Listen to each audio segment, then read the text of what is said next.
국군은 최소 일주일 정도는 혼자 버텨야만 했습니다. 북한군 보병들은 배와 뗏목을 동원해 한강 도하를 끊임없이 시도했습니다. 한강 남쪽에 포진한 김홍일 장군의 부대는 도하 아래는 북한군을 갖고 있는 모든 화력과 백병전으로 저지했습니다. 한강 방어전 전투를 끝으로 김홍일 장군이 활약했다는 전사 기록은 찾기가 어렵기 때문입니다. 영광의 정점에서 문자 그대로 연기처럼 증발해버린 김홍일 장군. 그 이유는 무엇이었을까?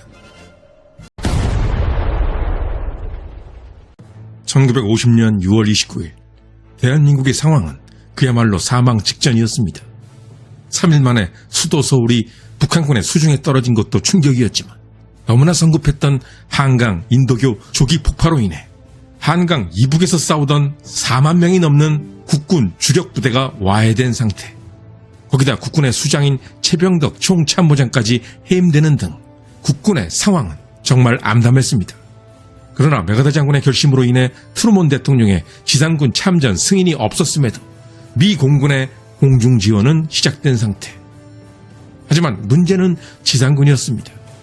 미 지상군은 아직 단 한 명도 한반도로 들어오지 못한 상태. 미 스미스 특임대가 오산에서 북한군과 첫 전투를 벌인 것이 7월 5일이었으니 국군은 최소 일주일 정도는 혼자 버텨야만 했습니다. 이런 절체절명의 위기 상황 속에서 한직에 밀려나 있던 인물이 나서게 되는데 그의 이름은 김홍일이었습니다. 그는 시흥에 급조된 전투사령부를 세웠습니다. 그에게 남은 것은 지휘부를 잃고 공포에 질려 강을 건너 후퇴하던 국군 패잔병들뿐. 김홍일 장군은 퇴각하는 병사들을 닥치는 대로 붙잡았습니다. 우리가 여기서 무너지면 대한민국은 끝이다. 나도 목숨을 걸고 너희들과 함께 싸우겠다. 사실 김홍일은 6.25 전쟁이 터지기 전부터 이미 전설적인 인물이었습니다. 그는 장제스가 이끄는 국민당 군대에서 외국인 신분으로 무려 투스타 자리까지 올랐던 백전노장이었습니다. 특히 김홍일은 자신의 직책을 활용해 뇌관과 폭약에 능통한 중국인 기술자에게 고성능 폭탄 제작을 의뢰했고 이 폭탄을 윤봉길 의사가 사용할 수 있게 만든 장본인이었습니다. 그러나 그는 해방된 조국의 군대인 국군에서 찬밥 신세였습니다. 당시 대한민국 국군은 철저하게 일본군과 만주군 출신들이 주도권을 잡고 있었습니다. 최병덕, 정일권, 백선엽 등 국군 지휘부를 장악한 20, 30대 장교들. 이들은 일본의 엘리트 군사 교육을 받았습니다. 비록 일본군이 2차 대전에서 패망한 군대이기는 하지만 이들은 제식 훈련부터 포병, 기갑 등 근대화된 정규전을 배웠다는 엘리트 선민의식이 강했습니다. 이들 눈에 지연전, 게릴라전을 펴던 중국 국민당군은 그저 쪽수만 많은 촌스러운 군대였습니다. 김홍일은 이런 국민당군 출신이었기에 당시 국군 지휘부의 눈에는 김홍일은 그냥 나이만 많은 껄끄러운 존재였을 뿐이었습니다.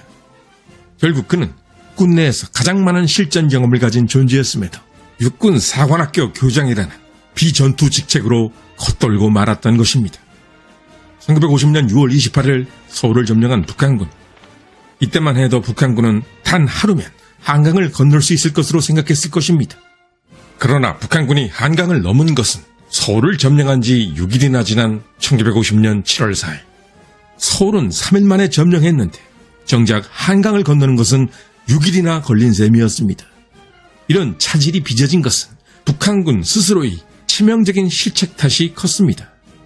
그들은 서울만 점령하면 남로당의 지하 조직이 일제히 봉기할 것이라는 망상에 빠져 금쪽 같은 시간만 낭비했던 것입니다. 그리고 북한군의 핵심 전력인 T-34 85 전차를 도하시킬 도하 장비가 부족했다는 점도 중요한 원인 중의 하나였습니다. 그러나 북한군이 한강 도하에 6일이나 걸린 이유는 이것이 전부가 아니었습니다. 비록 북한군 핵심 전력이었던 T-34 85 전차는 한강을 건너지 못했지만 북한군 보병들은 배와 뗏목을 동원해 한강 도하를 끊임없이 시도했습니다.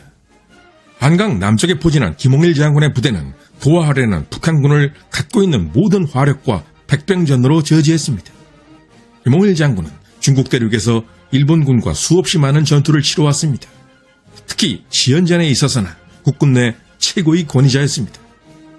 한강이라는 최고의 천연 장애물은 그의 장기인 지연전을 벌이기엔 최고의 조건이었습니다. 결국 단 하루면 한강을 넘을 줄 알았던 북한군을 한강에서 무려 6일 동안이나 발이 묶여버리고 맙니다. 김홍일 장군의 이 한강 방어선 전투는 기적이었습니다. 이 피말리는 6일이 미 트루먼 대통령이 참전을 결정하고 미 스미스 특임대가 한반도에 도착할 수 있었던 금쪽 같은 시간이었기 때문입니다.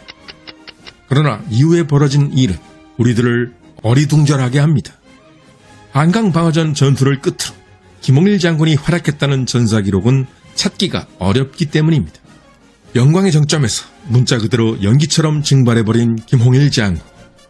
그 이유는 무엇이었을까? 김홍일 장군의 갑작스러운 증발. 그것에는 우리의 피를 거꾸로 솟게 만들 비하인드 스토리가 숨어 있었습니다. 1950년 8월 낙동강 방어전을 지휘하던 미 8군 사령관 워커 장군. 그의 지침은 확고했습니다. 더 이상의 후퇴는 없다. 무조건 현진지를 사수하라. 바로 스탠드 오어 다이였습니다. 그러나 중국 대륙에서 수많은 게릴라전과 지연전을 몸소 겪었던 김홍일 장군의 철학은 좀 달랐습니다. 전차도 중화기도 없는 아군에게 무조건 진지해서 죽을 때까지 지키라는 것은 개죽음을 당하라는 소리다. 불리할 때는 전술적으로 후퇴하여 병력을 보존하고 반격의 기회를 노려야 한다. 북한군의 발악적인 막판 공세가 벌어졌던 1950년 9월 김홍일 장군의 담당 섹터인 경주가 함락될 위기에 처했습니다. 그러자 김홍일 장군은 병력 보존을 위한 전술적 후퇴를 또다시 건의했습니다. 그러자 미 8군 사령관 워커 장군은 대노했습니다. 사실 워커 장군의 분노엔 이유가 있었습니다. 한국 사람 대부분은 모르고 있었지만 이 시기 미국은 한국을 포기하고 미군을 일본으로 철수시킬 계획까지 세우고 있었습니다. 그 정도로 북한군의 막판 공세는 지독했습니다. 이런 상황 때문에 이미 계획되어 있던 인천 상륙작전도 할지 말지 장담할 수 없었던 그런 상황이었습니다.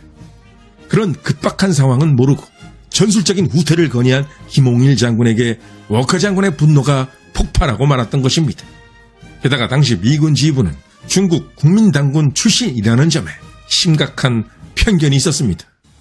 미국의 천문학적인 지원을 받고도 부정부패와 무능으로 대륙을 잃고 마오쩌둥의 공산당에게 패배한 무능한 군대라는 지독한 편견.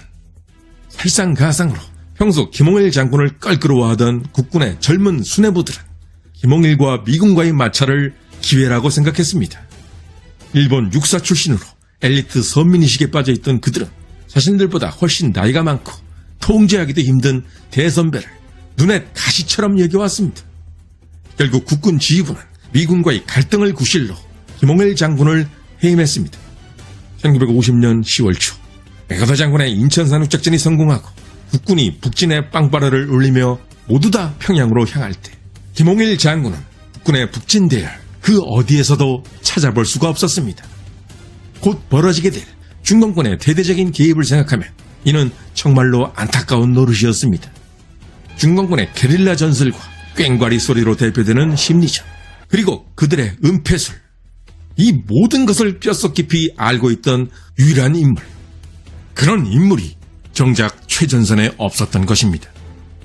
북진 당시 유엔군의 우익을 커버했던 국군 제2군단장이 유재흥이 아니라 김홍일이었다면 싸워보지도 않고 군단급 부대가 와야 되는 일은 없지 않았을까.